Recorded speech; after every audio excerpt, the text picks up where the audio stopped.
So if you're anything like me, in the past 24 hours you've either tried to buy an NFT or trade some cryptocurrency and then been slapped with an over $300 gas fee in order to get that transaction to work. Well, sadly, this is part of the ecosystem that we're currently baked into. It's called gas fees, and if you give me some time, I'll hopefully explain it to you in ways that you can understand. Hi, I'm Kurt. For the past year and a bit, I've been very heavily delving into NFTs and crypto, and what I've found is when most people get first into them, they get slapped with these gas fees and go, what? I don't want to have to pay in order to do things on this chain. And fair enough, it's an additional cost that you shouldn't necessarily need to pay, but we're currently in a system where you do have to.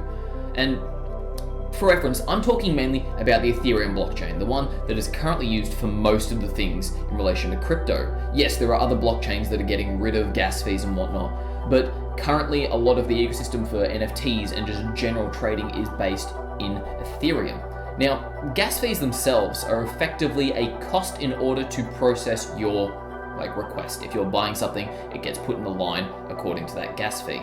And what decides gas fees? Well, effectively what it is imagine that you're lining up to get into a restaurant or a nightclub or something, and there is a bouncer or security guard at the front, and he's only letting through people one at a time. Now, when you join that list, you put in your transaction, you get sent to the end of the line, and this could be behind hundreds of thousands of people. It's not going to get processed because there's all those other people getting in before you.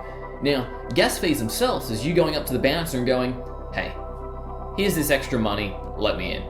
And effectively, if you give the biggest amount, you're going to be let in first. Now, usually there is a range in which if you're paying a certain amount, give it a few minutes and then you'll go through. You get put to the front of the line, not at the very front, but roughly up the front. And this is what gas fees are. The more people trying to access or gain access to a certain thing, trying to buy something on the blockchain, you are clogging up the area that gets you into where you want. You're making the line longer. And therefore, the gas fees are going higher because more people are bidding in order to get their transaction first. That's effectively what a gas fee is. The more people using the blockchain that you're trying to interact with, the higher those fees are going to be because there's more transactions.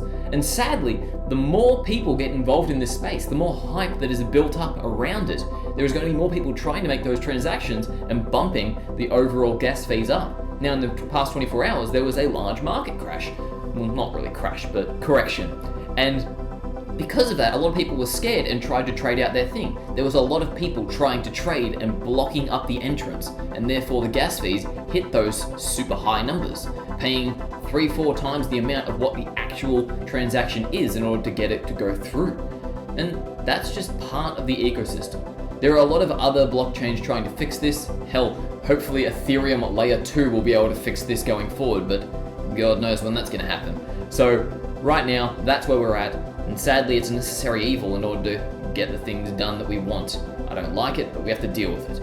And if you are going to get in this realm, just know that these things are going to happen. But hopefully I do wish that you do get into this realm because I see very exciting things going forward.